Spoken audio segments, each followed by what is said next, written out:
Oh, Merry Christmas. This festive episode of Cinema Swirl is brought to you with the support of our wonderful backers over at patreon.com/Cinema Swirl. This month, for $5 OTP backers, we've released a full video version of episode 100 ET, plus a cinema swill of Mac and Me. Also, you'll get access to every previous episode of Cinema Swill.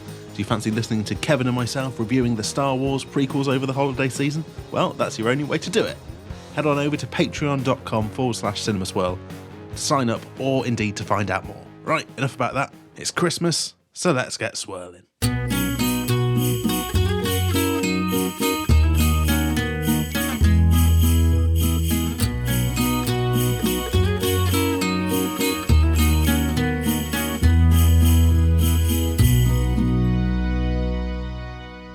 Cinema Swirl! 'Tis the season where you're confronted with fun. It's episode number 101!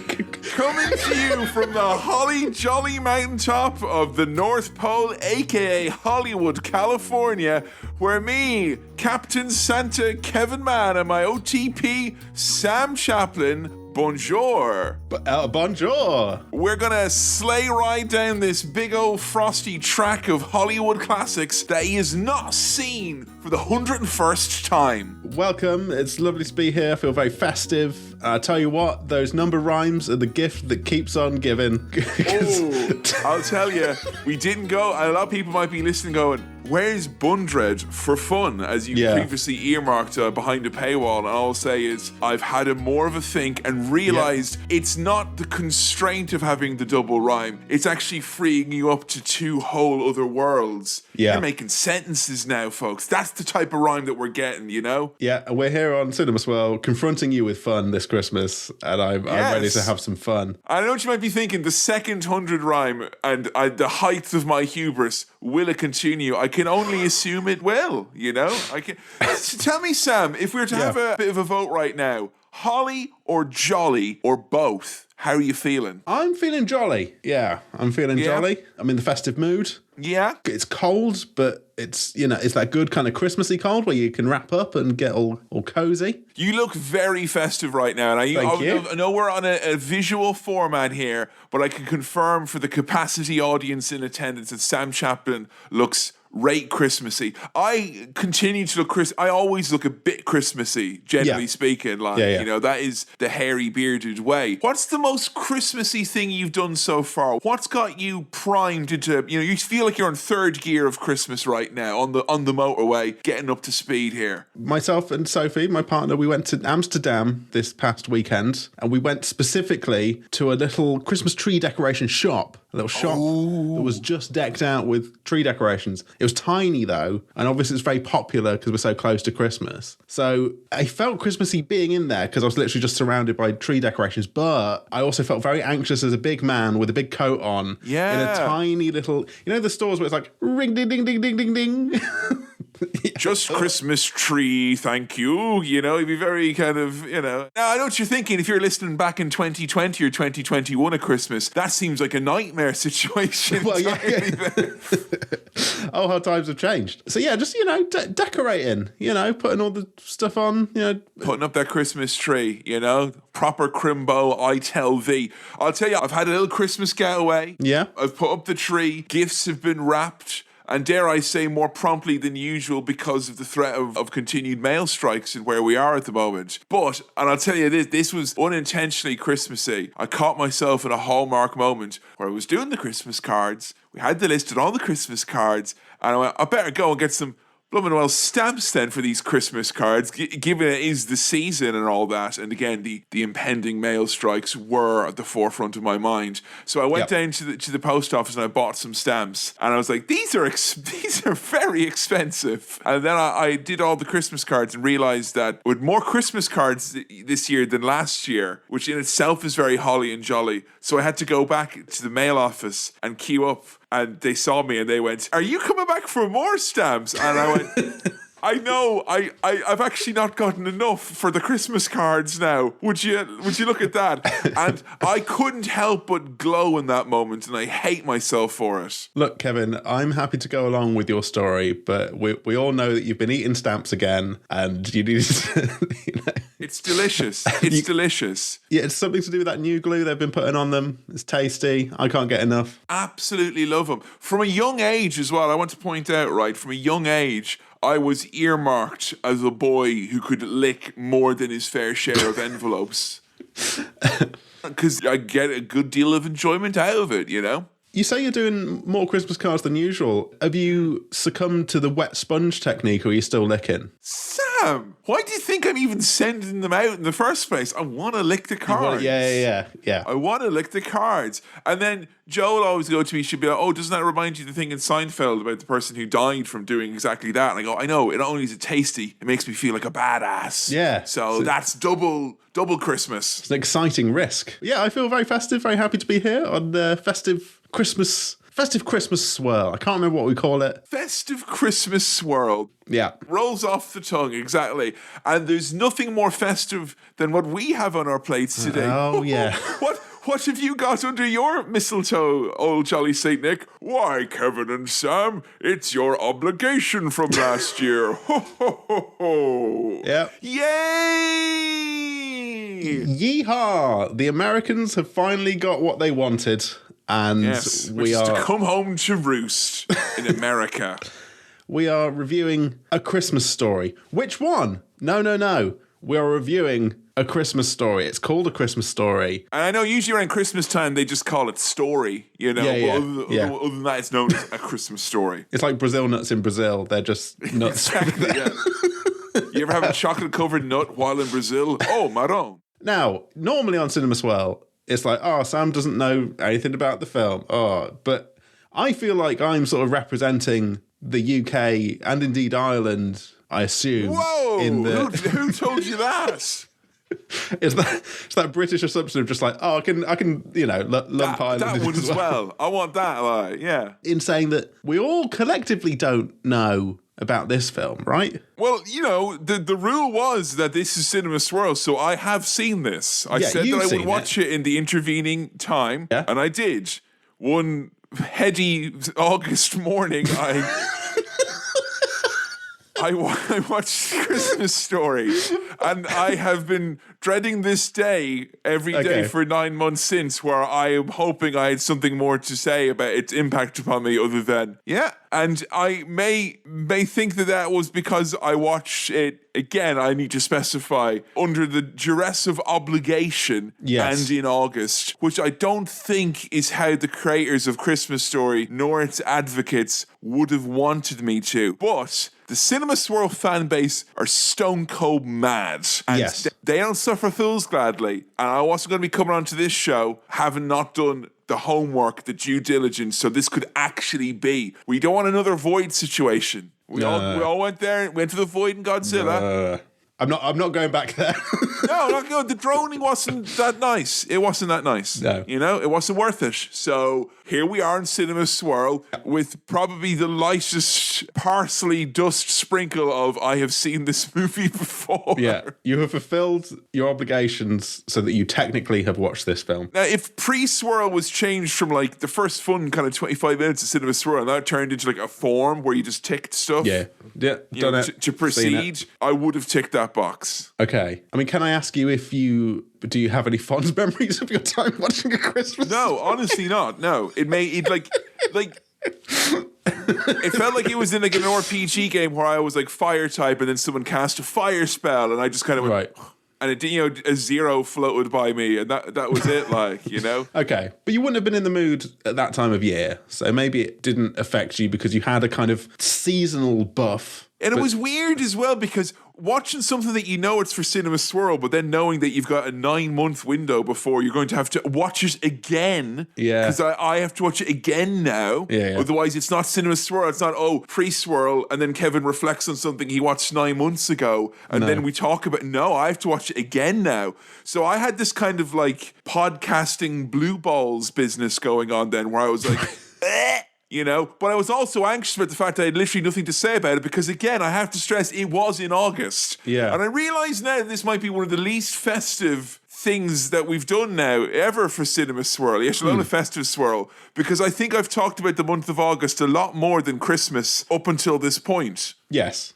Well, this is our festive swirl, but I feel like there's a lot of content coming out around this time that will kind of feel that probably feels more festive than this might do. Right. I want to address the kind of cultural dead zone in terms of this film. Yes. Because we have American Christmas movies over here that become popular and become part of our tradition. By the bucket load. Yeah, but this one... And I will say it's not through lack of it being shown, because I think there's a theory that like, oh, it's shown all the time in America, true, and it's never shown here. It is and has been shown here. Not as much as maybe some other classics. Yeah. But like I know people who have seen this and they saw it like in the 90s and they saw it in the 90s. Like, you know, they saw it on TV. I think ITV has played it a few times. It's on the Sky Movies rotation here in this neck of the woods. Yeah. So it does exist. It's just, again, doing a lot for it here. Ominously, it just feels like the reaction I had in August, it feels like the movie public here, that was the reaction they had entirely when this movie came out. It just didn't get its claws in. Why is catch that? on. No, I wonder. I don't know if it has a deeply American sensibility to it. I don't know if it's kind of... But like, so does Jingle All the Way and like Gremlins. And fucking Die Hard, man. And they've all caught on, so why hasn't this? But all the Americans in the comments, all the North Americans have been insistent that like we should watch this, and it is at that level of importance around Christmas time. And we're primed now. We're warmed up Christmas-wise. Yeah. We're not coming in cold like this is the first festive thing we're doing. We're holly and jolly, as established earlier. Yeah, you're Holly, I'm Jolly, and together we are Cinema Swirl. Merry Christmas. Hey. I don't know what to expect with this. I know there's a little boy. Yeah? I can tell you the extent of all I know about A Christmas Story. Okay. There's a little blonde boy with little glasses who looks a little bit like a young Sam Chaplin. He kind of has... Would it surprise you, Stone, that little young Kevin looked a lot like that as well? I was a very blonde boy who became very chestnut, hazelnut, pecan and almond. All the nuts. We were all the little boy from A Christmas Story, and now we are where we are. Except they've done a sequel to this that is running on now as well, and the little boy, and I mean this with all due respect, has grown into a little man. Yes, and he... Again, you know how you had to fulfill a contractual obligation to watch this film? Yes. He had the look of a man who's fulfilled a, you know... Yes. And he also has the look of a man where that happened also in August. It really feels like he's wearing his coat. He doesn't really want to, you know. It almost feels like, I guess, maybe the convention signings money has finally dried up and he's like, okay, I'll do a sequel to A Christmas Story. But I know nothing about that guy. I know nothing about him. Because it's not like Macaulay Culkin and Home Alone. Like, you know, this was... Obviously, it's very endeared and very part of the culture of the Christmas time viewing experience in America. But it's not like, I don't think this movie has, you know, it's not like it was the runaway box office all-time smash, like the kid became a multi-trillionaire 9 times over like Macaulay Culkin and he could do his Velvet Underground Pizza albums in his free time then, you know. And he can get booed off the stage at Nottingham. It's not, there was Nottingham that did it. Yeah. Oh, I told them they should... What, there was a festival, wasn't it? Yeah, some kind of like citywide music festival they came on. They should have done it at Hooters like I suggested. They're much more open to pizza pun-based music there than they would have been at the festivals. They are. This film is not giving much away with its title either. Well, what, like, if it's a Christmas story and we know it's American, what are American Christmas things that are going to happen? Thanksgiving.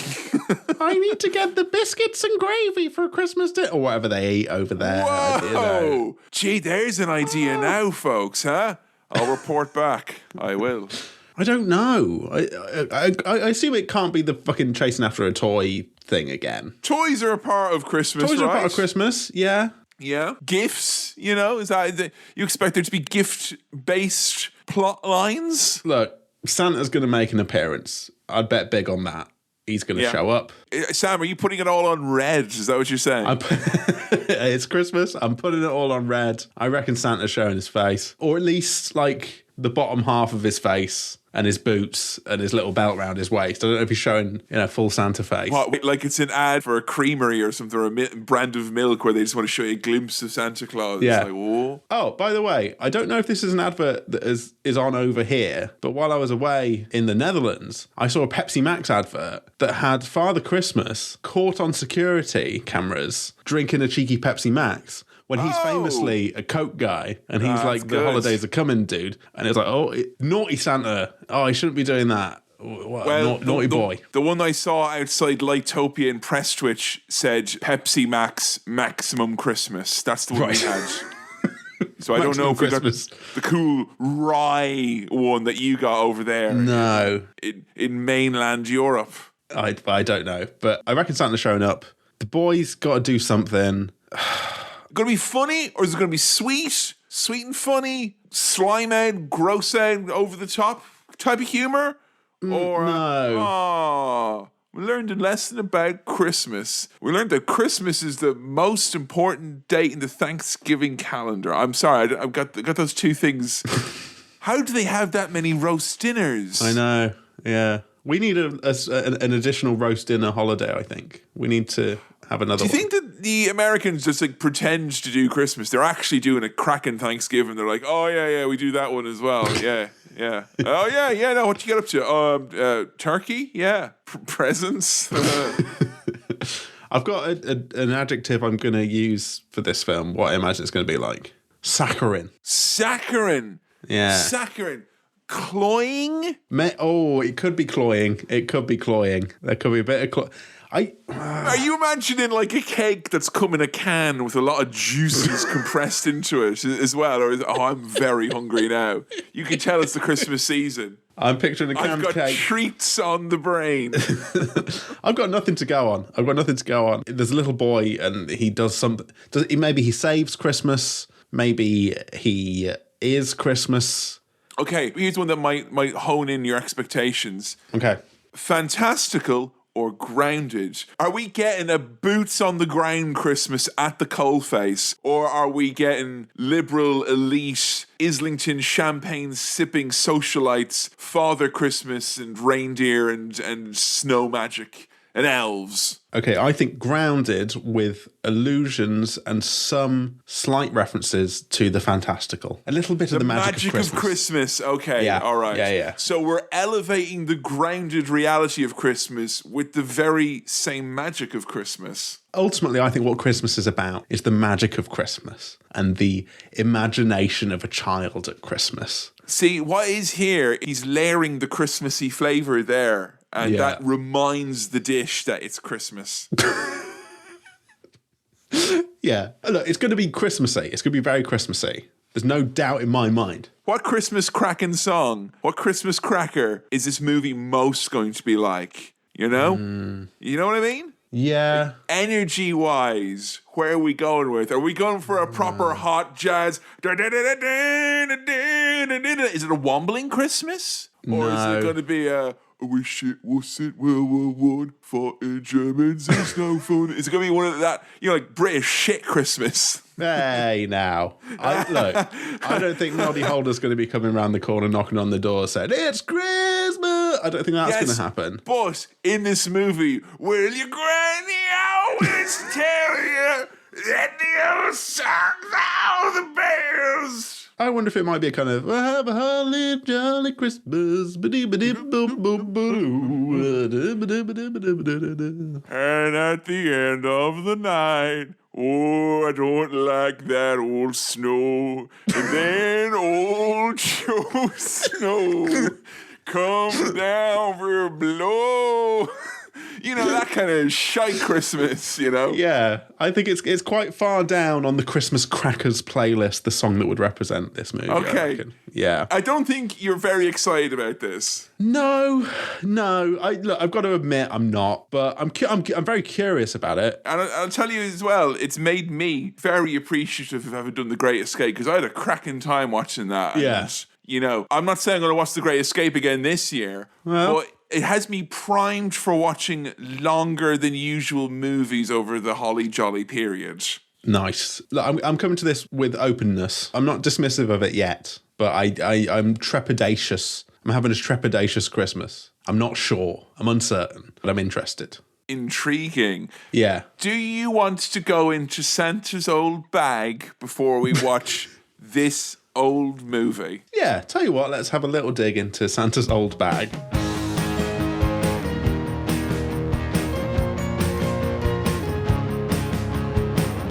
We're in the Santa old bag. Well, ho, ho, ho. Welcome to Santa's old mailbag. Thank you, as ever, for your questions, queries, comments, and other stuff. If you've got some of those, you can send them in to cinemaswirl@gmail.com. That's cinemaswirl@gmail.com. Open brackets or the socials. Or the socials. Shrugging eye emoji.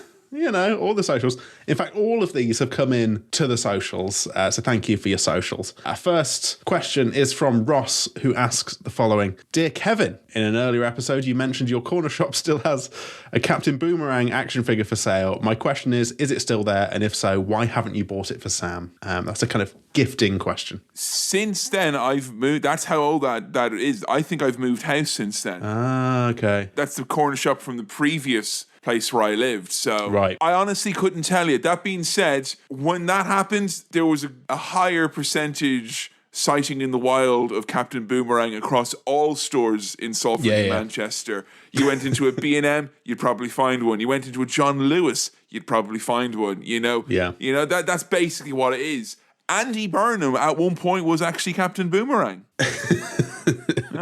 All of these stores, they have tried to get rid of their Captain Boomerang action figures, but they just keep coming back. That's it, yeah. It's really thrown a spanner in the works, or a boomerang in the ecosystem in this case. And if you go to the works, they have Captain Boomerang figures. Exactly, yeah. Yeah, thank you very much, Ross. Next question, simple question from James. Sam, Kevin, Merry Christmas. Which country has the best Christmas songs in your opinion? I can answer this.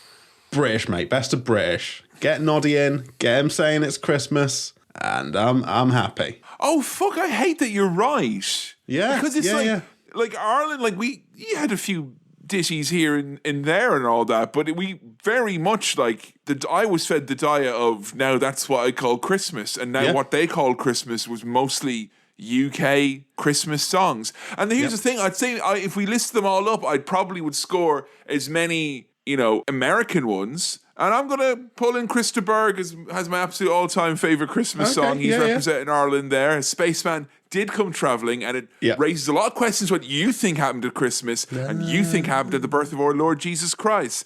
Because it went na na na na na na na na na, but way slower and sexier and more powerful than that.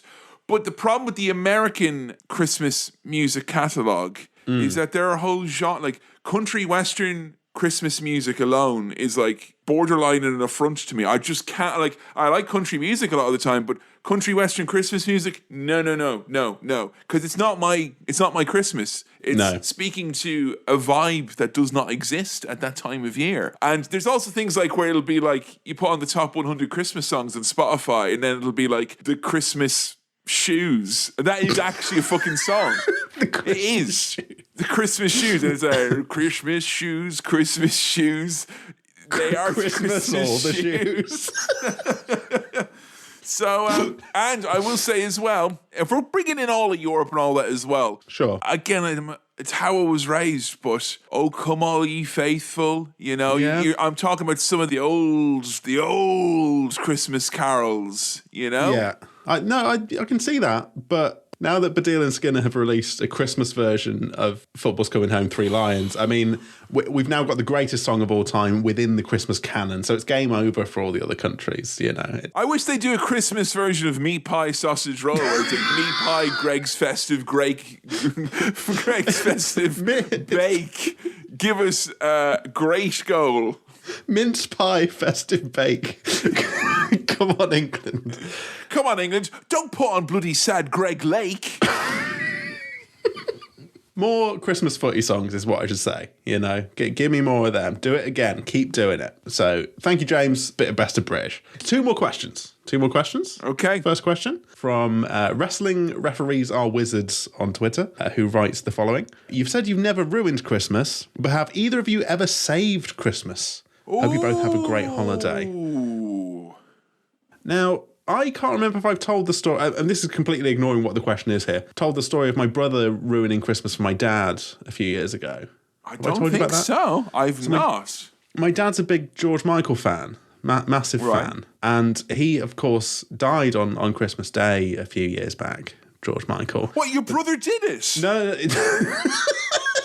On it's Christmas Day. What a spiteful thing to do. What a thing to do. So we'd had stuff. But the news only came out sort of quite late at night. And so we'd had a lovely family Christmas. It had been really, really sweet. And just as my dad was like, what a great Christmas. I'm just off to bed. And was like up the stairs. No!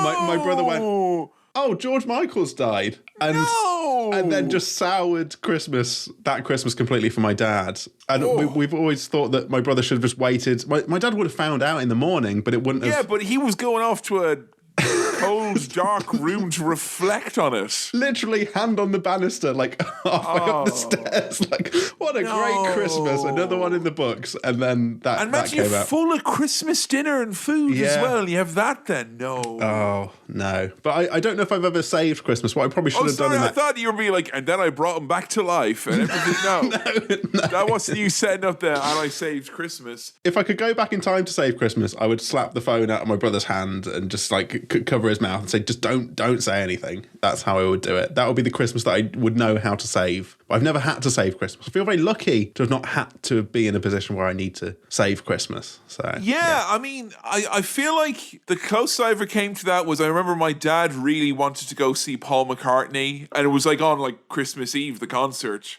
And I just, because I worked at the community radio station, which is how I learned how to do all this. Hey. Talking into a microphone. Thank you for FM. But I knew people there who knew people who wanted to sell a ticket. So we got them. But like, I don't think Christmas would have been ruined. No, but it was improved. And that was the concert as well. I told the story before. Paul McCartney got hit in the head with a marker. And that was like, that's an all-time Christmas moment for me where him like kind of go ding dong, ding dong. Ah, fuck. You ding donged me. Well, there we go. So thank you for that question. And one more question from a different James who writes the following. Silent James. And James actually corrects the question halfway through here. Dear Kevin and Sam, do you still believe in Father Christmas? Check that. Have you ever believed in Father Christmas? Would Kevin make for a good Father Christmas / Santa Claus with his booming giant's voice and great big beard? Here's James. Now, you mentioned before that you are kind of naturally festive and Christmassy, visually. Yes. Have you ever had to be Father Christmas? No, never. No. Ever. Which is, Has anyone asked you? No one's ever asked me. No, I have been asked because I do odd like bits and bobs here in there in betwixt podcasting, so I don't go crazy. So I've done all manner of random strange. If I show up on your company's proprietary trading software, send me a message and I'll give you a password for all the answers, so you can become privacy compliant without no one really. No, I won't. I can't. But yeah, I have gotten things before where it's like, oh, Trafford Centre nearby or whoever it is, they're looking for Christmas Santas. Now, I briefly shared a house with someone who did that job like every other year. They did it in Australia, I believe, as well. And they had said that it was, at the time, quite a well-paying job and quite a difficult one to get, lucrative.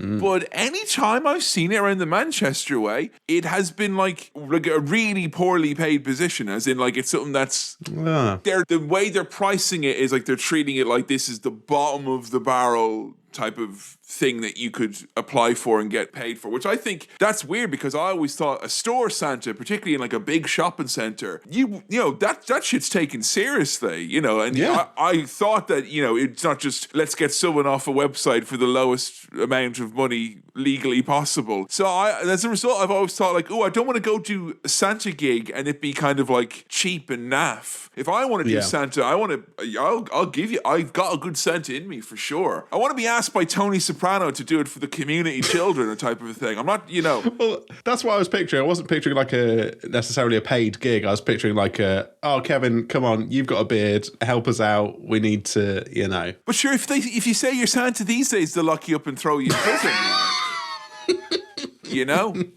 Yeah. And I will say, every job I've worked, Yeah. I feel like, you can't have a teacher dress up as Santa. I know what you're thinking, but I went to school in 1986 and the teacher dressed up as Santa and then we all dressed up as his elves. Now, you see, different time back then, wasn't it? No one in that profession is dressing like Father Christmas. And if they are, they shouldn't be. There's been a course on that and they're not meant to. But not allowed. I feel like the Kevin Mahan Santa is coming eventually. Yeah. It's going to be a great day. I feel that's a third act part of my, that's not now. You'll grow into it later on, Yeah. I think, and it's going to be great, and I can't wait. But, well, I will have to wait. I was Santa for a bit on the Lincoln stand-up circuit. But that was your original character, Sam, Yes. Santa Chaplin. Yes, who was a sort of grotty working men's club comedian with all mince pie and alcohol in his beard. And you would do that when we would do gigs around Christmas. He'd come out as like a special treat. Sam would do his foul stand-up character. Yeah. And then when we were in Edinburgh doing our show there, again, it was August. And strangely enough, Father Christmas came out again as well. And I upset everyone with that. Very not festive again, because again, it was August. I don't think I lend myself to the character, but I feel like you do. But it's a waiting game, and it's going to be a great day. Oh, and in answer to your other question, James, of course we believe in Father Christmas, obviously, because who else would bring the presents? So yeah, and all these Santas that we've talked about are just helpers. We're talking about your mall Santas, Yeah, they're just helping out. But the main guy, he's on his way. He's going to deliver all the presents. So and he's immortal. Now. Yes, and he can never die. He can never die. Never die. He'll never let you down. Yeah, he's got unlimited powers, and you don't want to cross him. But he is real. Yeah, and he doesn't suffer fools gladly either. So, no. Particularly this time of year, the stress on him now. Jesus, Mary and Joseph, like a bear he was. Yeah, he was. So thank you for all your questions, queries, and bits and bobs into the festive mailbag. Yeah. Yeah. All right. Well, Merry Christmas. We're going to go off eat our Christmas vegetables now. Yeah. Look, I don't know. It could be good. It could be good. You might have a different experience of it now at Christmas time, and you'll come around to it. Yeah, anytime there I was saying it could be good, I meant for you. Yeah. Oh, okay. Yeah. You already know it's not good, but it could be good for me. It could be me. I'm going to see if I can cajole Joe into watching it with me to kind of make it feel a bit more festive. Okay. That might work. That might work. Yeah. Yeah. All right. So you've got any mince pies knocking about? Let's go do a cinema swirl.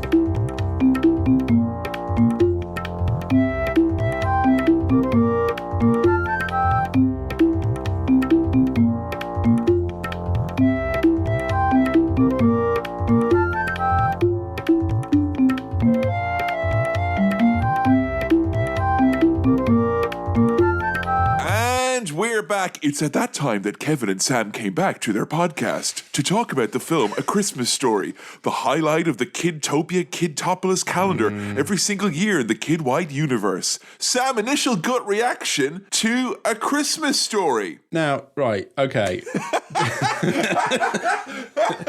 The word now, unless immediately followed by, let me tell you what a great time I had, does not bode well. Typically, my initial gut reactions are noises, but I feel I need to use my words here. Kevin, it's been nice having American listeners. Oh no! But I must say, what a load of old shite that was. But it was both maudlin and mawkish. Wow. I've heard of Mork and Mindy, but maudlin and mawkish? No one liked that duo. To bury the lead, I didn't like it. Oh, would you say this is probably a good time for the American listeners to maybe log off their podcast apps? Because those who listen for halfway and then, they don't bother listening, and those who listen all the way through and get outraged, those plays count exactly the same on the algorithm. So I just figured if you feel you're going to perhaps insult an audience or a nation, dare I say a continent, the North America. Don't get me wrong, I want them to hear it. Oh, I see. Yeah, but that I didn't. Maybe I'm exaggerating a bit there, but I felt a bit irritated that I had to watch that. Wow. How do you think I felt? This is my second go around now. This is my second bite of the cherry. I will say, I think that as we go through it, it became obvious to me quite quickly that the festive nature of the time when I was watching it did help a lot. Okay. I did manage to convince Jo, the intern, brackets Jo, the wife. I know I'm in an ethical dilemma now. It's a nightmare. Into the new year. I convinced her to watch it with me, and I did make a Christmas cocktail at the start of it. All of these things, I think, helped me. At the start, I was, and then during the middle of it, I was laughing. And then by the end of it, I think the movie, and we should say it, I know it's hard to say at the start, but the movie ends on a definite sour, dare I say, bum, off-key note. It's a real bum note, yes. Yeah. Doesn't stick the landing there. No, that ending doesn't suffer fools gladly is all I'll say. So we'll get into it, hey? Okay. Christmas Story, starting off with some of those classic Christmas carols, the origins of which I obviously know nothing of. See the pre-roll for more on that. Deck the halls with bags of holly. Fa-la-la-la-la-la-la-la, falafel. Yeah, but you know, ooh, now close enough. Oh, Kevin made me some delicious falafel recently, and it was good. Oh, it was good. I'll tell you now. And you know what? I'm kind of annoyed that I made it for you now because I feel I can't have it again until after Christmas. You can have it again. You know what? I was decking the very aforementioned halls with boughs of holly. Boughs of holly. And I was hanging up some baubles, and there were these green baubles, and it did make me think of delicious, big, crunchy, deep-fried falafel. And I was like, why do we even celebrate Christmas? We should just eat falafel instead, said the radical left. I feel like there should be, I was talking about Christmas decorations earlier, there should be falafel baubles, but then they'd get mixed up with the arancini baubles and the here we go picnic now. Scotch egg baubles. They'd all just roll into one thing. Okay, that's either a very generous falafel or a very miserable Scotch egg that you've got there. I took an audit of the old Christmas tree decorations, as I do every year when we take them out, and I forget which ones we've gotten, and we have slightly too many. Yeah. But I'd say a good 50 to 60% now of me and Joe's decorations are food-based decorations. Right, yeah. We did visit a paper chase in Chester recently where it seemed the only decorations that you could get were in fact food-based decorations. There was both guacamole and avocado on toast decorations available for the avo head in your life who doesn't care about supply chains or carbon or any of that. It's tasty. Come on. Now, for an American film, right, I was looking at the names at the start. Darren McGavin is the most British name I've ever heard in my entire life.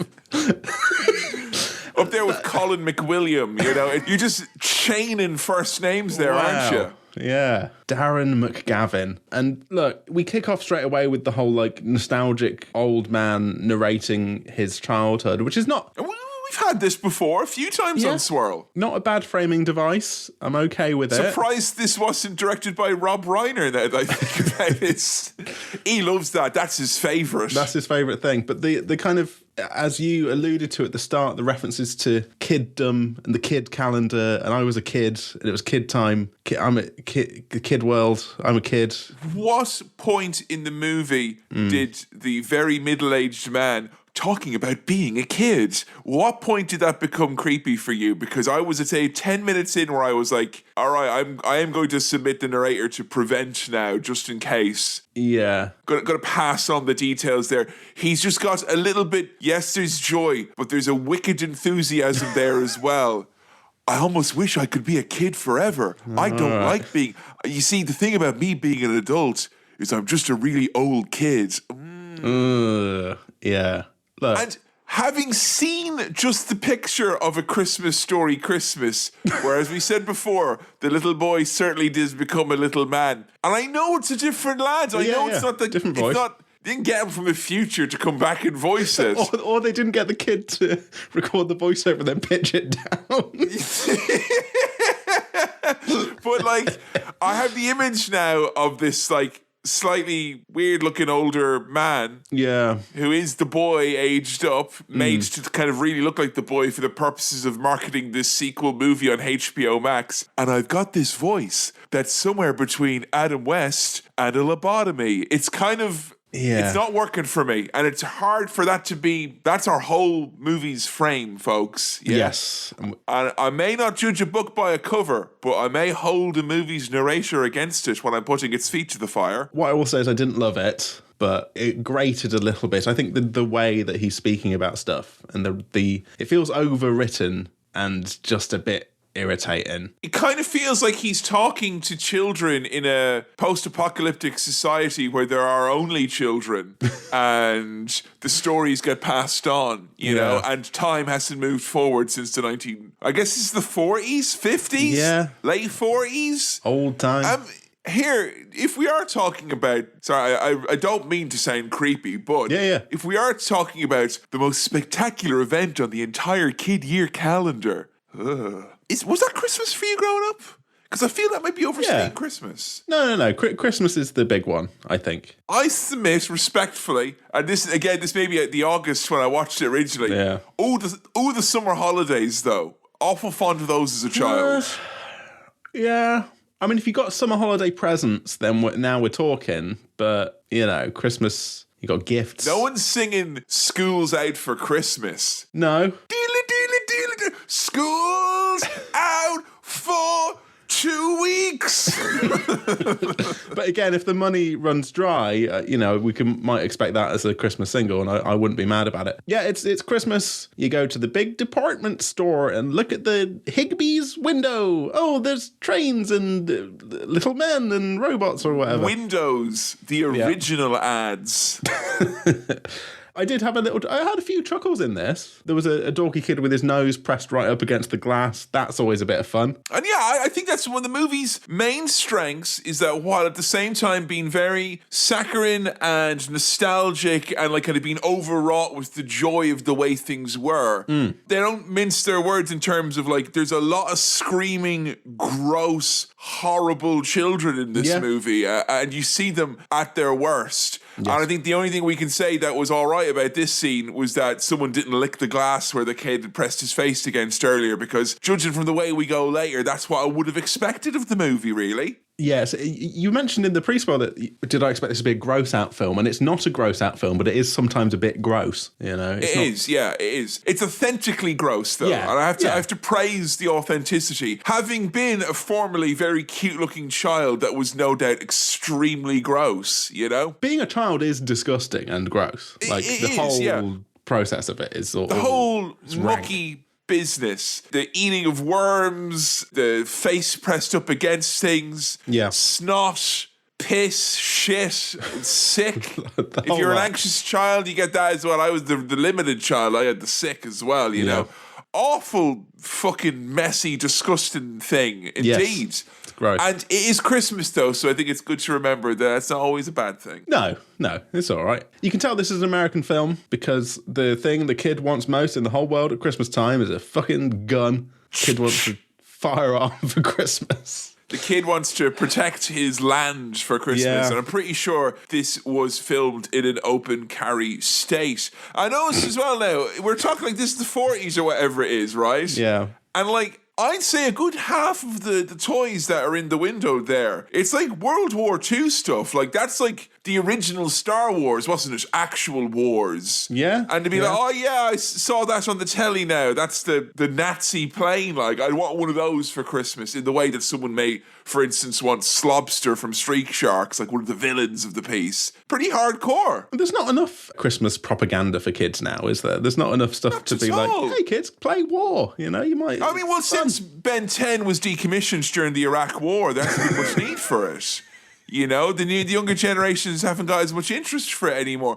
But, like, what's the situation here now? Now, I don't know about this because they didn't make toys of the Troubles, right? They didn't make toys of the fucking imperial occupation of Ireland, right? And they make toys of the partition. But, like, there's a good chance there now if Billy's getting the old tank there, or whatever it is, with the Iron Cross on it. Like, what if, like, a family member had been killed by one. Are you like, we're not buying that because it's too close to the bone, you know? It was a different time, and the sensitivity levels were different, you know? Very different back then, Mike, you know? And you know what? I kind of appreciated this little Ralphie kid, his scheming ways. He really wants this Red Ryder BB gun thing. The Red Ryder air rifle. Yeah. That and a packet of cigarettes was all any little boy wanted for Christmas that year. And he's sneaking little ads for it into his mum's magazines, lying about there being bears outside. I mean, look, I'll tell you, it's a cute boy. It's a cute wee boy. He's equal parts cute and wet Tory youth activist. Yeah. But you can see that his main background is from commercials because the boy is much better at the,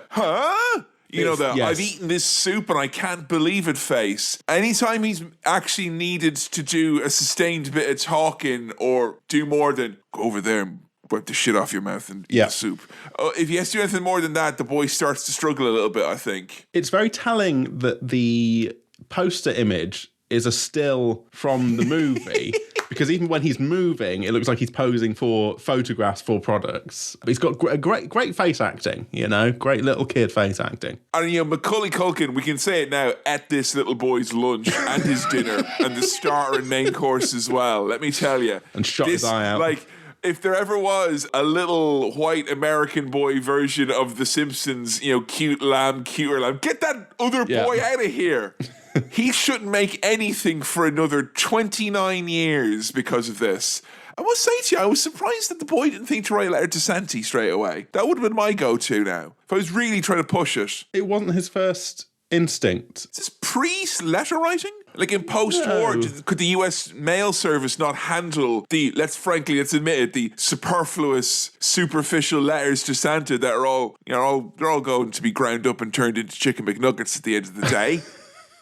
No, look, I think obviously Santa delivers some presents, but I guess on a household per household basis, the division of which presents come from mum and dad and which presents come from Santa Claus is different. That's true. That's down to the individual mythology of each household. Yeah. How was it for you? I swear that we've had this chat before. Yeah, I feel like early doors, they all came from Santa. Yeah, that was it. Yeah. There was your gifts from Santa, and then mum and dad there'd be a gift from mum and a gift from dad, or a gift from mum/dad. Yeah. That I think almost in every case was like a secondary, it wasn't like the main gift. And like, I tell you, if I had a kid at Christmas, I don't think I'd be able to resist the temptation of like, that's right, fucking little boy. Your mum and dad we got you the main thing. Old jolly old Saint Nick, see you later, bye. Believe in the myth of your parents. He didn't think you were worthy of it, but we pitched it and we got it for you. Whereas our parents were like, well, now the big man's doing his business and we're going to pretend like it wasn't us, and also we humbly got you Uno, you know. We respectfully present something that we recognise is a bit less good than what you wanted. Yeah, he doesn't. His first instinct isn't Santa Claus. Also, the old man narrator. What you promise?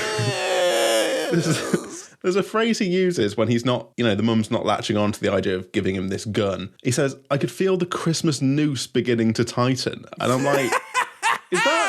Is that a term we want in this film? I don't know. I've heard of belt tightening around Christmas, but noose tightening is a little bit extreme. I must admit that the father is my favourite character. He has that kind of chaotic energy of a dad that I think transcends nationality. I got big like Friday night dinner dad vibes from this dad, except he's from a different time and a different place. Yeah. But he still brought that inexplicable dadness to him. And I did like as well the phrase he used when he was reading his newspaper and he referred to the boring part of the paper as political slop. Yes. And I would say, leave the political slop out of it, mate. You know, in fairness, we don't want any kind of slop here, least of all the political kind. Exactly. So I like the dad. He's got that classic dad energy, that dad vibe. Yeah. As you said, transcends time and place. The little brother eating gruel and just getting muck around his face. Again. We are two little brothers presenting the podcast here. I hope to fuck that wasn't us. We didn't look like that. We weren't. I mean, I assume you and I shared the thing of our bigger brothers probably assuming that that's how they treated us at points, as maybe but it wasn't actually like that, was it? I hope not. I get really put off by kids being messy with their food. You know, when people like show you pictures of kids and they've got all shit around their face. I don't begrudge the child. Okay. The people I have the issues with, it's the adults who think that's cute. Yeah. You fucking freaks. I'm out to get you, right? Get angry at the people who have shared it and taken the picture. Who put that spaghetti on that kid's head in that picture? Yeah. Why is they put it in black and white? What the fuck? Why do you think? Do you think it's artistic and tasteful? Is it, you freak? Ugh, gross. We watched that Japanese show Old Enough about the little kids running errands, which is great. I love it. And we're really enjoying it. And then there's one episode where one kid had like just a mouthful of egg and was just chewing it openly and there was just egg everywhere. I was like, you've ruined the whole program. You've and Sam's just watching going, mayonnaise! Mayonnaise! Little Ralphie, he has this sort of daydream fantasy about using his gun to shoot off burglars. There's a lot of these. There's a lot of this, a lot of fantasies. I would say the movie almost less resembles a movie and it more feels like kind of like a Monty Python type of thing where it's like a series of loosely associated skits. Yeah. And if you're going into a new skit, someone may be wearing a hat or a wig or do a silly voice that isn't really...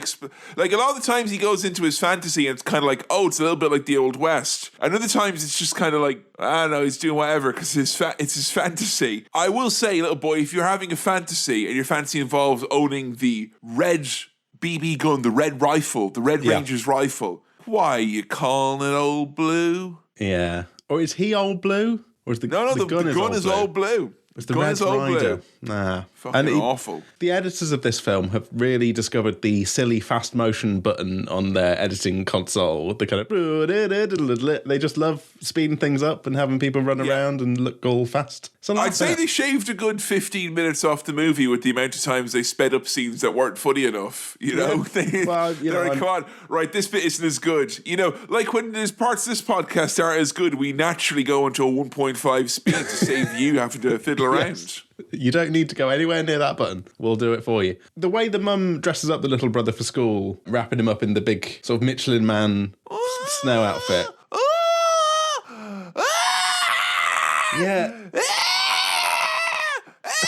Oh, on it went. On it went. If you thought Kevin doing that was a bit irritating, like the film, it's worse in the film. It's really like they don't shy away from letting children be irritating, do they? They really don't. That's the bit. Tough. The bit is that the children are irritating, and the younger the child, the more acutely irritating that they are. There's kind of a penetrating quality to the constant wails and noises that the younger brother makes. You could be 2 rooms over minding your own business. You're going to hear that. Yeah. And it's going to like,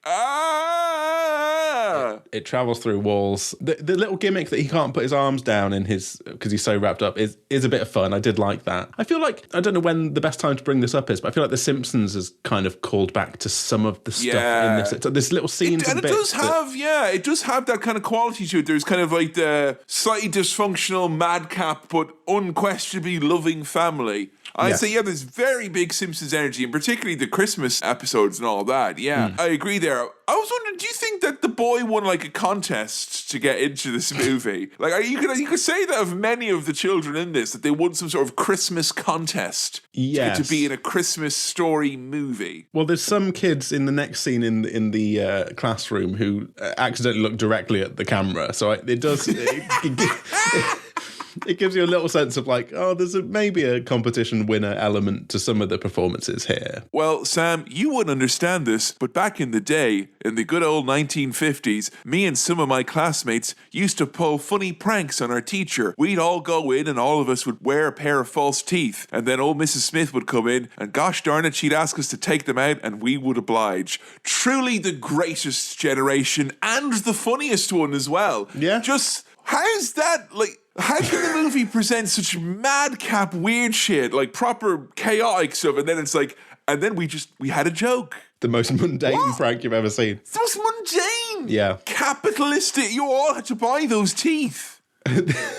How did you organise all that? And the teacher no-sold it as well. Yeah. Like, absolutely, the teacher's just like, okay, give them all to me. And the teacher gets 30 kids fucking spit. Sorry, no, it's back in the day, so there's like 4 of them in the class. You know, like a 1-to-4 teacher-pupil ratio, because that's how it was back then. They're all spitting out in her hand. Yeah. Awful. When you were teaching, did you ever get pranked in any way? Never like a class-wide attempt at a prank. No. Like, if there was a jokester, the prank is the entire class will be pitted against you. That's what would happen, you know? You pull some of those levers, you know?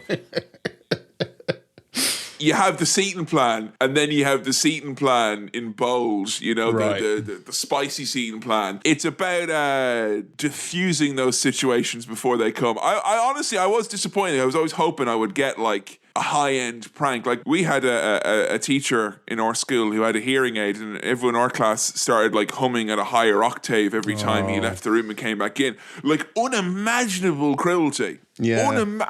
But, like, you gotta hand it to us. Some thought went into that. We didn't just go get a bunch of fucking teeth and wear them and then take them off. Yeah. Kids are creative in their cruelty, aren't they? Oh, yeah. Yeah. And that's why I was disappointed. I was like, right, if in the 40s we got teeth and then in the naughty noughties we were doing the evil humming, surely in the dirty teens we were going to get something fascinating, something next level. No. Too conscientious, these kids now. Maybe that's Too conscientious. Or maybe I was just too fucking great a teacher, Sam. Yeah. That's what it was. We ultimately. won't prank Mr. Mahan. We'll save it up for those other teachers who deserve it.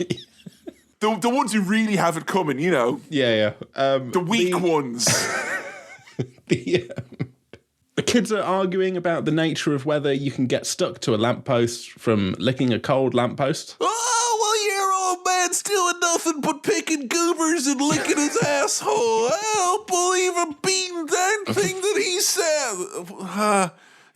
Don't put your tongue there. No. You know what? The first time I saw this, I was like, oh, I know this. It's the iconic tongue on the ice pole scene. It's one of the main things about the movie. And I was like, all right, give it to me then. And it's just the kid gets goaded into sticking his tongue on a pole when it's frosty. It gets stuck. He screams and screams and screams. The bell rings. Everyone leaves. He screams some more. And then they have to remove his tongue and it gets all cut up and he gets bandaged and he looks absolutely miserable. Yeah. And scene. It's not especially funny. I mean, it's funny that him getting triple dog dared into doing it after upping from a double dog dare. I done double god dang dog dare you, I tell you what.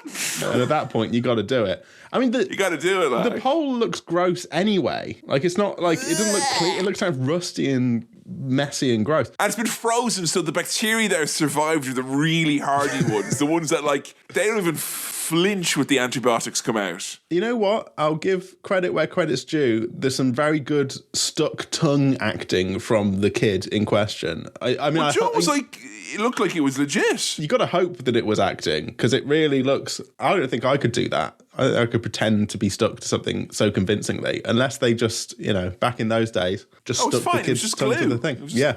It was glue. Like. The kid won a contest. He was delighted to be there. Here, where does the idea of a room full of Americans watching this incredibly scream-filled, musicless scene full of children abandoning another child, leaving him to their cruel, twisted fate they have inflicted upon him? A room full of Americans laughing at that at Christmas. Where does that square with the pursuit of happiness exactly? That's like really... I was going to say, it's almost British. I was expecting it would be your tradition. Come on, we'll watch the special BBC show where the people cry. We watch it at Christmas. It's a very strange thing because it is iconic as far as I can tell, but there's no real consequences for the friend group for that happening other than the kids having a bandaged tongue, and he doesn't dob in his mates, he doesn't tell them off, and when the bell rings and they have to go in, they're all a bit like, oh shit, what do we do? I'm sorry, we got to go. They feel bad about it. Everyone just feels bad and has a bad time, and there's nothing. Oh no, you missed though. When the boy comes back, he's ashamed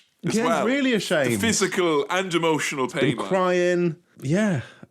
Sad. Maybe again it's the nostalgia because the older people would sit around and they'd remind the times that great cruelties had been inflicted upon them and they had done likewise on other people. So it's kind of it's more of a jumping off point for conversation, I guess so. All the kids are assigned to write a theme, which is an old-timey essay. Yeah, that doesn't seem like that's grammatically correct to say write a theme, but it must be like a report, an essay about what they want for Christmas. And the kid, Ralphie, thinks, well, if I convince my teacher that it makes sense for me to want a gun, then word will get out to my mum or Santa Claus. How? Or the teacher will buy me a gun. I don't know. All I'll say is this boy does not understand the channels of communication between teachers, parents, and Santa. There's an overlap there that he thinks exists that does not. Yeah, there's a Venn diagram and it is two separate circles that do not overlap. I got a Venn diagram for you.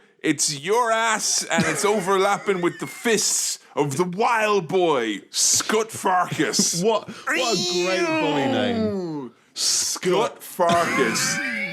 And his also ran ne'er-do-well friend, Grover Dill. And basically what happens here is anytime a scene is over and they want to go into an next scene, they'll play these two smelly boys going, rah, running after them, sped up, and then they'll like mirror the footage and do it the other way. And then and scene. To just remind you that, these kids are consistently being bullied, but there's not much to it. He does the bit of arm twisting. Uncle. They have to say uncle, which is another weird American thing. And again, we're into another scene where the vast majority of the sound you hear is the screams of children. I will say that, right? You are like iconic best of British classic that they'll put on every year. They'll put on The Snowman, and it's all soft choir. Yeah. This is mostly screaming.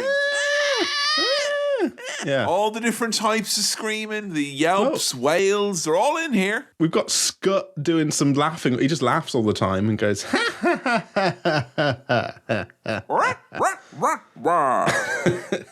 It's just unpleasant. But I tell you what, the music was quite fun in the bit where the dad is dealing with a bunch of, from what I can tell, sort of street dogs. He's just the next door neighbours, the Bumpuses, have got straight out of Bumpus land. They got a whole pack of wild dogs, wild pack of family dogs, and essentially they ignore everyone else except the dad. And again, that's very dad-like energy. Like, you know, if there was a swan in the county of Westmeath, it was going to find my dad and chase him, even if he was nowhere near a body of water. You know, dads have that quality to them. Has your dad ever been chased by an animal? Or been made to be confronted by an animal? I feel like I've heard 9 different stories of dads and ostriches or any sort of walking bird over the years. I don't think my dad has. No. Really? A swan stole a whole loaf of bread from my brother once, but my dad has never had to deal with any birds. I think the animal thing is a recessive gene. Maybe it was passed on, like, skips a generation.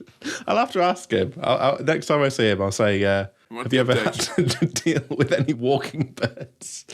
The gross little brother plays with his food, doesn't want to eat. Oh, this bit. It's rank. This was the absolute dirt worst. This is the worst part of the movie, where to cajole the boy into eating, they're like, oh, be a fucking pig and smear it all over your face and get all this shit all over the floor, because that's as good as eating, like, you know. Oinking, shoving his face in the plate. Yeah. It goes on. Like, really good. Like, it's like 5 non-stop minutes of a boy. Like, they just let that camera roll, baby. And the food is really horrible and all cold mashed potatoes. And he's like screaming and then he's fucking wailing. Oh, Jesus. Is this film cleverer than I think it is, and it's some reflection on the nature of memory and when you're a child? Because, like, if there was a moment like that, it probably would last a few seconds, but it would feel like it went on and on and on. And you'd be like, oh, remember it was cute when I pretended to be a pig? And everyone's like, yeah, it was. And then you think back and it's like, geez, no, it went on, didn't it? Yeah. Well, this comes as well after the dad slams a door on the dog's ear, and we see, like, the ear twitch and just kind of, it's like a leaf that curls up. Like, it's oh, Jesus Christ. Like, that's again, another strong bit of imagery and noise from the movie. We go from whimpering dog to snorting child. Fucking hell. Face full of dinner. Big Christmas news. Yes. It turns out your old man's not a loser after all. Dad has won a major award from a big contest. Highlight of the movie here. This was fabulous. Everything about this was really funny. I got big, like, Willie Loman, Death of a Salesman. Like, I just need the one win. Like, this man's life everything about it that's wrong, the furnace not working, the car not working. It doesn't matter because he's been recognised because he got a contest question right and he's won a major award. Major prize. En route to Nice. Get ready, kids. Your old man's about to become a literal god. Yeah, and to be fair, the major prize arrives in a major wooden crate that you have to open with a crowbar. I've never had to do that. I've never had to open a big crate with a crowbar, and I really wish I I've always wanted to do that. Yeah. That'd be nice. Well, you know what? I'd settle for jimmying something open. I don't even need to open it. Yeah, just to jimmy it a little bit. Just a little jimming. Now, I want to get your opinion on this. Yeah. The leg lamp. So the prize, he gets in, Whoa. he rummages around. It's a mannequin Hubba. leg with fishnets and heels on it. Just the one leg with the lamp on the top. Hubba. The kid seems quite allured by it. The dad fucking loves it. How do you feel about the leg lamp? I thought this was really, really funny because the idea of like life being so sexless back then in America. The leg lamp. That leg lamp basically becomes the story of the century. Like the neighborhood gathers around to get a glimpse of a facsimile of something sexy. It is very, very funny. Check out the gams on that lamp though, am I right? Yeah. Oh, they go from here to Moses. I'm not sure. I kind of want a leg lamp, you know? I'd take umbrage with the great size of the lamp, you know? But that being said, I don't want it to be like assume that I like some sort of like tiny miniature woman with a little who's got desk legs, you know, looking for a desk lamp. I think it captures something about Christmas. I'm not quite sure what. Yeah. I think it maybe shows that like even your old man at Christmas can get giddy as a schoolgirl about receiving a gift or notoriety or an award or whatever it is. But I think they managed to make it not as... Like, I was worried it was going to get really... Once the saxophone started up, I was worried it was going to get really creepy. And even though this is a scene that features many, many children under the age of 9 being, like, inexplicably attracted to this lamp, it managed to not be as creepy as I worried it might be. No. And actually, I feel like the leg lamp would be much creepier if it was an arm lamp. If you imagine that, if you imagine like a just hand coming out and that's the lamp. And what I was wearing like a sexy glove, like a long silk opera glove. I mean, I'd be as happy with an arm lamp as a leg lamp, you know? Right. Yeah. I don't know if it would cause quite the neighborhood storm. Who knows? No. Either way, your dad's going to fuck a lamp this Christmas. Here's what you should know. It's all the information's in this pamphlet that I've provided. Yeah. And he plugs it into one of those American disasters of a plug socket. You know, where it's got the weird sort of square adapter that just sparks everywhere. I'm an American and I don't have an earth grounded cable. I've only got 2 prongs. Whoa! And now they're off now. Because they're a cowboy, probably off now to get gold and sarsaparilla and go down to Hollywood and get a cheeseburger. Americans, geez now. It's all sorts now, I'm telling you. Basically now, you need to be ready because in addition to fucking a lamp this Christmas, sorry mom, dad is going to marry a lamp now. Yeah. And this was not evident until the light was turned on. And now the dad's turned on. It's in process. The events are in motion. The mum definitely doesn't like the lamp. She's not a fan of the lamp. She's threatened by the lamp, I believe, and she also doesn't like what the lamp is doing to the neighborhood, least of all her family. Her leg doesn't light up, you know. Say what you will. Her leg doesn't light up, so... Yeah, plugged in her leg, nothing happened. Nothing happened. But do you know what Little Orphan Annie is?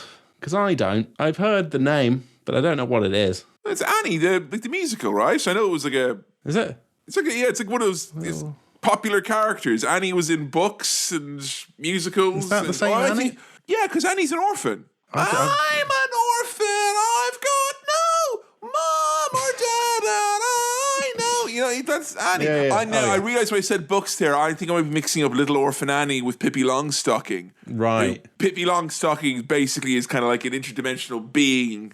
She is the multiverse, basically. It's another American reference, though, isn't it? It's like Love Actually having Ant and Dec in it. That I imagine for Americans, they're like, what? Whereas this... this scene here now, the famous Annie Ovaltine decoder ring scene. For Sam, this would have been Ant and Dec sending him a decoder ring, and then he fills it out and it says, be sure to take time to talk about your mental health with your family in the next 5 minutes only. Yes. Nearly said something else. Stop. No that's more. time. Stop. No. Shh. Only during the ad break. Now you can win the adverts. Or the special extended cut of the Walkers ad that tells you the same thing ostensibly this year.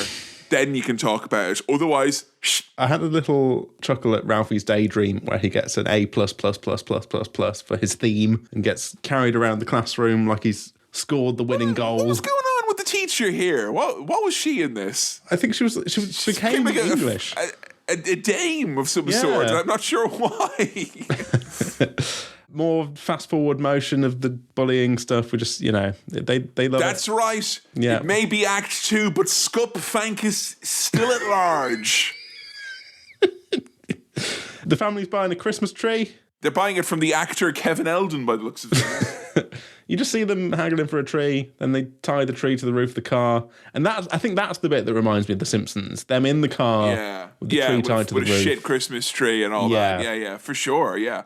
There's a Christmas flat tire. Don't get much more festive than that, baby. Nope, and Ralphie, for the first time, is sent to help his dad, which he doesn't get asked to do. So he has to hold a little bowl of bolts, and almost immediately they get knocked over and they go out onto the road. And he says fudge. Well, does he say fudge? Does he now? Does he to fudge? He says fuck. Fuck is what he says. What a naughty boy. I think this movie could have been titled A Kid's Story, and you could have had 75% of the content and it be set in August. And it would probably... it feels like the movie ultimately wants you to be nostalgic or think about back in the day when you were a kid, if you're at this particular age when watching it.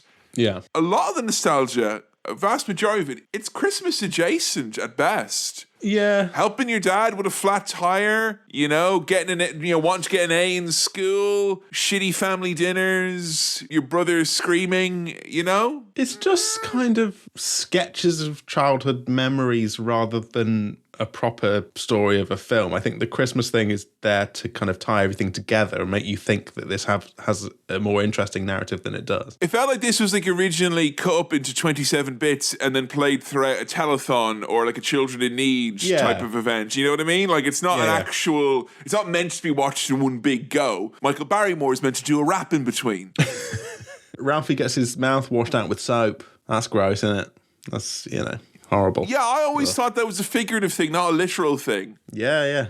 You get fully big old bar of soap in the mouth. Well, you're going to get an ulcer, little boy. That'll teach you. But I found it quite funny that the mum, later on after the soaping, and, little Ralphie takes the soap out. Oh, she has a little taste, She gives it a little go just to see and immediately spits it out. But I think I would do the same thing. I would be curious as to what it tasted like. I kind of want to... Oh, yeah. No, I was a prolific soap eater back when I was young. Yeah. Sorry, Dove Cream Bar, I'm eating that. The clues in the name. You're going to get a 4-year-old child who loves white chocolate. You're going to put him in a bath with a Dove Cream Bar. All right. Yeah. You might as well give me a knife and fork, make it a little bit easier. I'm eating that thing, and I will be very disappointed. Now I'm thinking about it, I did fall victim to a Lush product that had bits of chocolate in it, and I absent-mindedly thought, oh, yeah, and then, it's... Sam, it's I know it may resemble Ben & Jerry's in its ethics and its contents, but not in its flavour, Hey, Merry Christmas. It's a fun Christmas film. Ralphie... No, not wants this to bit. say that, it was his dad that he's heard all the bad language from, but he just dobs one of his random mates in, and then over the phone, we hear that kid getting audibly beaten. And scream. More screams. Yeah, screaming and crying. Who had beaten by their parents' screams on their Christmas bingo cards? Me. Merry Yay! Or should I say, it's Christmas! Every time there was screaming in this movie, I was hoping that Noddy Holder was going to come in and go,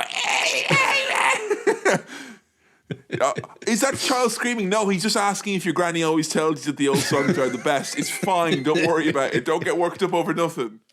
You can tell this film was getting a bit darker because Ralphie's fantasies are going from like, I scored well on my test to I've been struck blind from soap poisoning. That'll show my parents. Yay. It was genuinely sweet relief. What a respite from where we were. Phew, blind child. Thank God. Taking me away from actively being beaten child. Yeah, blind child was Baby Town Frolics by comparison. Yeah. The little kid, right, when he goes to his teacher with a big, massive fruit hamper basket thing, he does have a thing about his face where he can make himself look like a real creep. I know he's a real boy. A real boy, not like, a Hershey product salesman. It does look a bit creepy. Were you surprised to see teacher clearing up in the manner that she was? Everyone was bringing her a present, like at the start of class. Merry Christmas, teacher. Merry Christmas, teacher. Again, Mr. Mahan, did you get, some decent gifts? I got some gifts. Yeah. But not in my capacity as a teacher. I got gifts in my capacity as a form tutor, I believe. Ah, okay. And it was always like kids who had maybe a hard go of it and you had to go to bat for them at some point in the year. Or you've had to, help them with some, their parents basically want to say thank you through the medium of their child. Yeah. So I got like a pen one year from a kid. I got lovely. like a Christmas decoration. It's literally just a Christmas bauble. But there was one feisty little boy who smashed down the door of his English teacher's room, and I went to bat for him because I knew he was upset about something. And he gave me the biggest bar of Galaxy chocolate I ever did see. Yes. That wasn't for Christmas though. That was for life. That was just a thank you. Yeah. You're still making your way through it today. The idea, though, where it's like I have to give them a gift, that's weird. That's really weird. I think that's more of a thing now, isn't it? Is that building up into a thing, or was that a thing in the past? I don't know. Was that a thing? Did you ever buy gifts for your teachers? I mean, excluding, say, exams, or again, you had been in some sort of a situation where a teacher had went out of their way to, a thank you teacher moment, of which there are always many of those. Yeah. But was it it's the end of the year, better cough up to Mr. Maths teacher, give him a fucking selection box or whatever? Not that I can really remember, but I see it a lot in shops now. It's like gifts for teacher and stuff, and I'm like, I don't know. Not sure about that. If you're like me, and you think the image of an apple on teacher's desk is just passé, you don't really like apples. I don't know why. I've always had the image when I was a teacher of someone putting a red bell pepper on my desk and be like, thank you. That is funny. So Ralphie, he's in the Little Orphan Annie fan club, which in a way is quite cute. Again, the Little Orphan Annie means nothing to me, but means a lot to him. He's in like a little secret club. It's his Lost, Sam. It's his Lost. It's his Lost. I would have been in the Lost fan club had there been one. And a decoder ring would have made, would have ran circles around most of the puzzles and conundrums posed in Lost. If I decoded the message, it said, watch Lost on Sky. Yeah, go to episode season 2, episode 3. There's the end. Yeah, and the message is just because he's saved up all his Ovaltine points to get this decoder, and it just says drink more Ovaltine.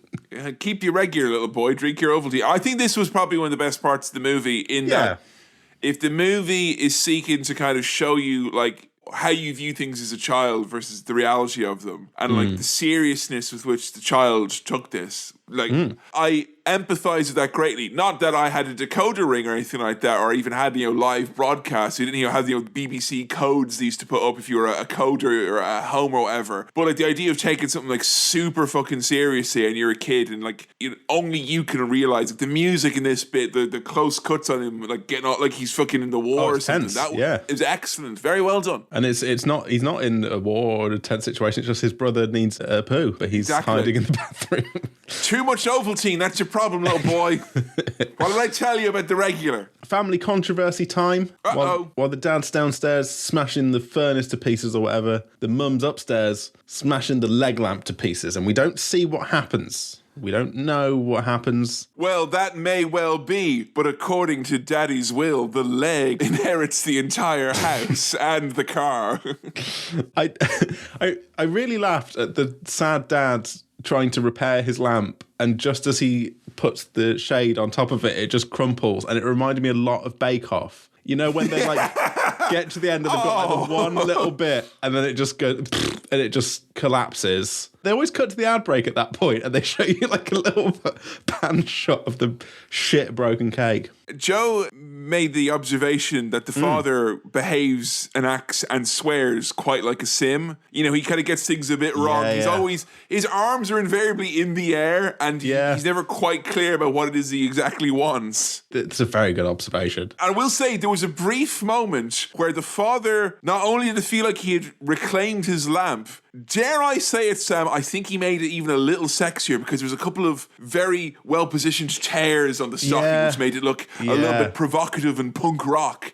And it was well ahead of its time, but then, bam, shattered leg. Shattered dreams.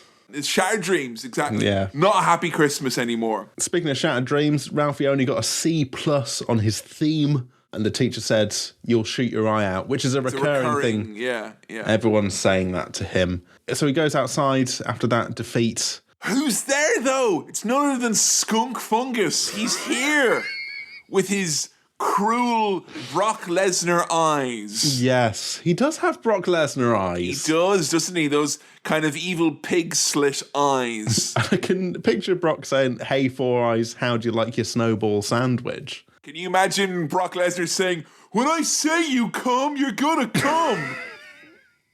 I can as well. But Ralphie, you know, he's been through the ringer and he's upset. He's had a bad time. He's sick to his back teeth of Scrump Jungus. He's really crying, and it's quite grim and sad looking. And, you know, the kid's good at crying because it just looks heartbreakingly horrible. And then he goes for Skungus and just properly... And it went...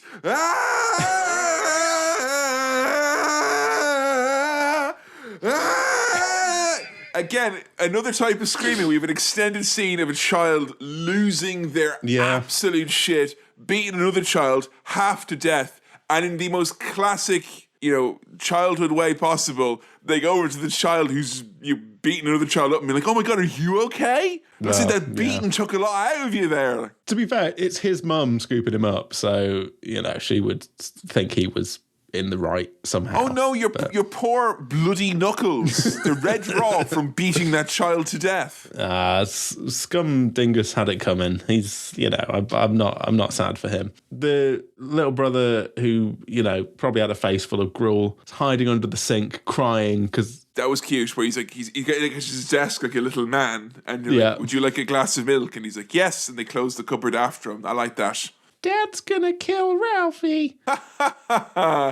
Oh, little boy. And the dad comes home after the whole fight and swearing situation, and the mum gently kind of peppers in what happened, but makes it seem like not a big deal and kind of distracts the dad. Gives Ralphie a little squeeze, you know, and it all just kind of floats under the radar, and it's okay. Yeah, that's what happens when you lie. It works out quite well. Yeah.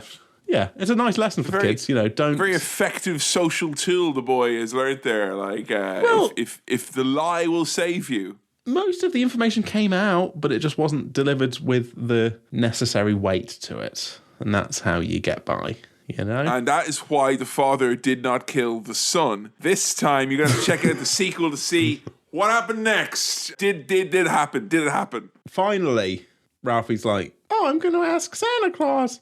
Duh, come on. And so we go to the Christmas parade where Mickey Mouse and the Wizard of Oz characters are all here. Whoa, it's the multiverse of madness over here. Christmas parade, is that a thing for ye? I've never been to one, but there was a charity thing that used to happen where like Santa would come down the road and he went in like a sleigh. And they would play music, and I think you'd you know, put a pound coin in for charity, and the kids would get some sweets and stuff, and it was a nice little thing that happened. I don't know if that was just a weird Nottingham thing. A parade, by its definition, cannot be one carriage long, Sam. That's not even a procession. I'm not saying it was a parade, but it was a big moment whenever Santa came down the street in his little sleigh. We'd all come out. Some local eccentric in Nottingham driving around. Look, if anyone from Nottingham remembers this, let me know. When Santa would drive down the street. He wasn't just in a car, just like beeping. I think he was being pulled along by like a car. By a but car, he was by in a Honda sleigh Civic, like. with some speakers on it, playing Christmas songs. It was a big deal. How many parades do you want, America? Because you got a Thanksgiving parade. Then less they than a month love a later, you've got parade. another parade. Oh. I mean, I get you're going for the grim months. Like, I try and do more stuff in November and December than I would in, like, April or May, I guess. But I wouldn't eat that many roast dinners if you alone attend that many parades in that short period of time. They absolutely love a parade. But they see Santa, they wave at Santa, so that's nice. And then off they go to the mall to meet the mall Santa. Where, in the queue for the mall Santa, none other than the Wicked Witch of the West going around causing fucking grief. And I'm just saying, if you're dressing up and you're being costume characters for kids in a queue, you got to think that the ladies playing the Wicked Witch of the West are at a greater than normal chance of having cups of drink thrown on them. Yeah. Do you want to melt the evil witches at Christmas? You're not going to ruin another Christmas, evil Wicked Witch of the West.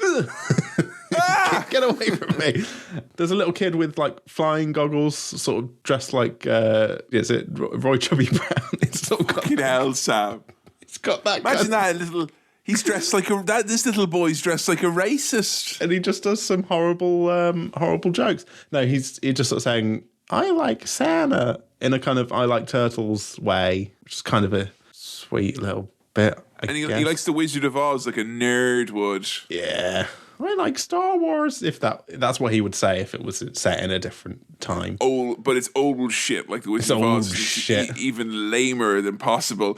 This Santa experience is authentic in as much as it's terrifying. And I think, we talked earlier in the pre-squirrel about why there's kind of a different approach, in America compared to here. I don't think this is the typical, though. I don't think you get jostled by ornery elves and then fucked down a slide head first. I do think it's funny that once they're done with them, they just dump them down the slide. That is good. Great level of restraint on the elves, because I don't think I could do that job and not say, now it's time to take out the trash every single time. And the film throws in a fucking POV shot of what it's like to sit on this Santa's knee and look at him and look at the elves. And it is... authentic Santa experience. Yeah, horrifying stuff. And little Ralphie can't remember what he wants for Christmas. His mind goes blank because of how fucked up and horrible it is. So he just like, a football? No. Because, you always remember football. And he gets fucked down the slide, but then crawls back up, which is a very childhood visceral memory thing of like trying to get back up a slide. It is difficult. Gaming the system, as we like to call it. Booking the trend. Raising a few eyebrows. And even Santa Claus, when he finally mentions like, I want this stupid Red Ryder rifle, says, you'll shoot your eye out, kid, and then just pushes him down the slide with his foot. Whee! They wait until Christmas Eve to put up their tree. Yes, it got me very confused as to whereabouts in time we were. But it was Christmas Eve. It was, yeah. I wonder whether that is tradition that we have since moved away from. I know people who did that when I was growing up. Did you ever know anyone who did that? Probably. I feel like it's one of those things where Christmas technically is supposed to be the bit after Christmas. Like that's the main Christmas. But I think Christmas is the build-up to Christmas. Right. You know how the week technically starts on Sunday? Yes. But it fucking doesn't. Come on, though. Yeah, like grow up. You think I'm going to start my week like I do on a Sunday, the laziest day of the week? I don't think so. That's not how I plan to go on for the rest of the week. That's how I'm finishing it off. I feel like this about like traditional Christmas starts on like Christmas Eve, and that's when you put your decorations up. No, come on. And then at 6 a.m. on Christmas morning, you open your gifts and then take down the tray and you put it in the bin. No more Christmas. Shove it down a slide. Done for another year. The fuse blows, but the dad's good at fixing fuses. Oh, I'll tell you. Great phrase here. Great phrase. We're coming on to Christmas morning now, right? The ecstasy of unbridled avarice. Oh! Yeah. Yeah. Oh! Right. Yeah, okay. I'm all right with it. Yeah. Give it another go. The ecstasy of unbridled avarice. Oh. Could that be a new tagline for Cinema Swirl, maybe? Because we don't really got a tagline. No. Cinema Swirl, the ecstasy of unbridled avarice. It makes it seem high-end. That can be the description on this episode. Just Ecstasy of unbridled avarice. yeah. Maximum ecstasy of unbridled avarice, 0 sugar. Perfect. There we go. That's the There we first go. time we've workshopped that in the episode. Happy Christmas! Hey, it's a white Christmas and everything. It's snowing. They're getting all their presents. Wow, whoopee, a Zeppelin. You know, it's the past, so... I like that the younger brother had like a million toys, but there was one that he was like unreasonably more attached to than the other ones, which was the Zeppelin. You see it's in his arm for the rest of the movie. I like that. Good touch there. But it's a bit of a roller coaster ride for young Ralphie, who is made to dress up like a bunny, then he's offered wine, then he's given a gun. It's quite a heady day. He's made to dress up like Bruce Willis in the film North that we watched on Cinema Swell. Yes, I fucking love North. Yes. This movie wishes it was as charming as North. Yeah. This movie wishes that it had a Rob Reiner directed narrator as opposed to this weird non-Rob Reiner directed narrator. It feels like it's not been directed by Rob Reiner at all. I do like the little like winding down at the end of Christmas. Like, oh, there's one more present over there in the corner that Sandy must have brought. And it's the gun, and he gets the gun. Did you ever have a Christmas miracle like that where it's like there's a toy you wanted and we tricked you, Christmas trick? No. Here's the actual gift. Because if I'm honest, and if we're all honest, I don't think any of us would have been as calm as little Ralphie and just being like, yeah, I guess I didn't get what I wanted, but it was a nice Christmas anyway. I think if you know, there'd be a bit of crying and sulking, I would have imagined. Yeah. Look, I'm not proud that might have been how I would have been, but I'm not going to deny that maybe there might have been a bit of like... I think if the moral of this movie is things are often much grosser and filled with a lot more screams than you remember them, then my memory of my mum accidentally leaving a Street Shark motorcycle in her closet because she was very stressed out that year and didn't wrap it, I don't think I calmly explained that to her as I was like, it was very, very... Mum, sorry. Mum, can I catch you there? Great day so far. Just thought I'd catch you now. Circle around to this. There was meant to be a rip and ride Street Sharks motorcycle. If you could action that at some point and look, take all the time you need. Look, we've got all day. All day. Anyway, I'll catch you later. I'm going to go enjoy these gifts I already have. But going forward, if we could action... Could action that. Again, earliest convenience. All right, I'll catch you. Look, we're like a family here. We do things a little differently. So, you know, if you could get it, thank you. Best, Kevin. Best, Kevin. Regards, Kevin. But hey, he's got the gun. The kid's got the gun, which as a moment was quite sweet, but I was immediately hoping he would shoot his fucking eye out. Yay, armed child. He's kind of got his eye over the barrel, putting stuff in it, and I was like, I hope he shoots his fucking eye out. And he kind of does. Pretty much, yeah. But he just kind of breaks his glasses, really, and then steps on them. And then again... The problem here now is we've got like 10 minutes of movie left after this. And him getting the gift, I was like, and sing. That's a perfect way to end it. Yeah. But then it was like, I was thinking to myself, that's not a great place to end the movie. Like, the moral of the story is you really want something and then you get it. And happy Christmas, you better get the gift you want, otherwise it's going to suck. And then it's like, okay, he gets what he wants, but... And again, the ecstasy of unbridled avarice is brought crashing down to earth by him hurting his eye. I'm like, okay, you've done the ending and then the obvious... But wait a minute, there's more. Then I felt like we were in an absolute, like, again, I thought I was hearing the drones of Lost against him. I thought we were in the void. I thought, where are we going to go now? There's movie left. It really went off the rails. He just lies about having been injured by an icicle and that's fine and no one cares. Because he learned about lying earlier, you said. Yes, the moral of the story is lying is important. Great gift. It's free as well. There's the little weird side story about the dad being an absolute fiend for turkey. He does. The street dogs burst into the house and steal the turkey. I wrote in my notes here, what the fuck is this film at this point? Because it does genuinely start to feel like... Horrible? They're still going, but they're not really... The film should have stopped by now. I'm ashamed that in a movie that features a lot of children screaming out of pure physical and emotional pain and distress... constant unpleasant things being thrown my way, constant negative imagery, that the thing that nearly upset me the most was dogs eating a turkey that was being ready for Christmas. I didn't have it in me, Sam. It really it made me really paranoid about the roast. You know, I'm taking things extra careful after this. No street dogs are getting my Christmas dinner. No, I'm keeping Stanley well away from ours, you know. I mean, sure, he might get a little bit of cheeky turkey. Did him seeing dogs eat a Christmas dinner, did that get his dander up? I would have thought it would have been a surefire thing. Because either seeing the dogs being all angry or seeing turkey, one way or the other, that dander was going straight up. I don't know what this tells you, but Stanley did not react at all to this movie. And he was with me the whole time. I think he just curled up and went to sleep. Interesting. So, not an American dog, then. It feels like this whole situation with the turkey being eaten is an excuse to land us in a Chinese restaurant because the film is like, we've not to been do a racist bit. Yes. We have to. We need to find a way to come on, it's Christmas. Yeah. Fuck.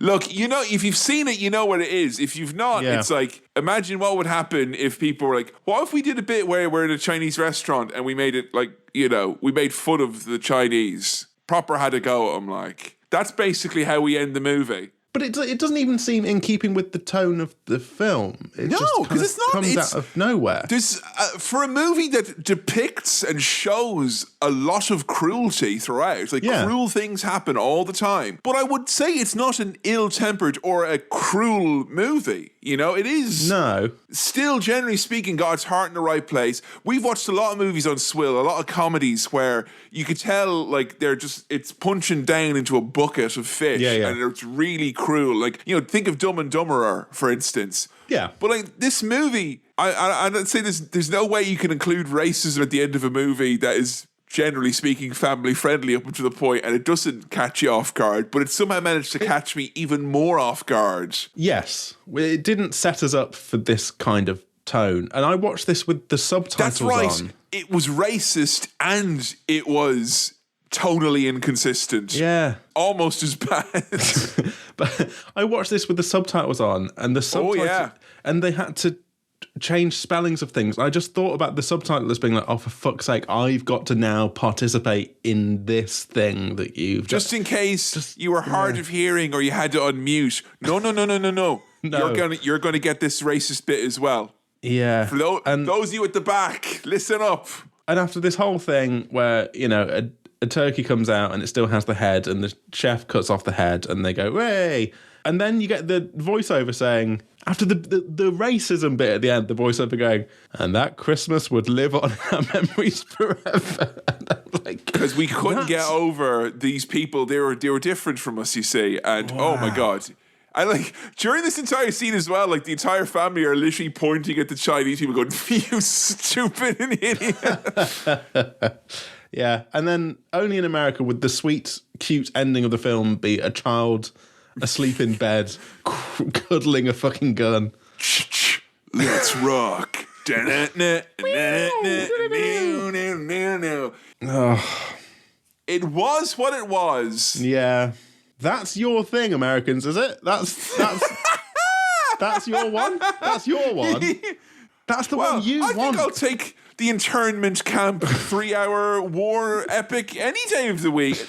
I enjoyed myself way more than I did last time. Okay. And I will say, 3 separate times I wrote down my notes, this is the best bit of the movie, which means there are at least 3 bits that I thought really rose above the rest of the movie. Yeah. The fact that it is basically a sketch show turned into a feature means that no one bit overstays its welcome too long. But I will say, it ain't aged well. I would have said that 10 years ago, I would have said it ain't aged well. And in 2022, like, you think we're fucking clutching our pearls about this? Try showing this to people younger than us. Yeah. Like, whoa. Like, you ain't passing this down. So I'd say fill your boots now. Watch A Christmas Story, yeah? And then once the little boy is dead and buried, we can forget about this movie and its legacy.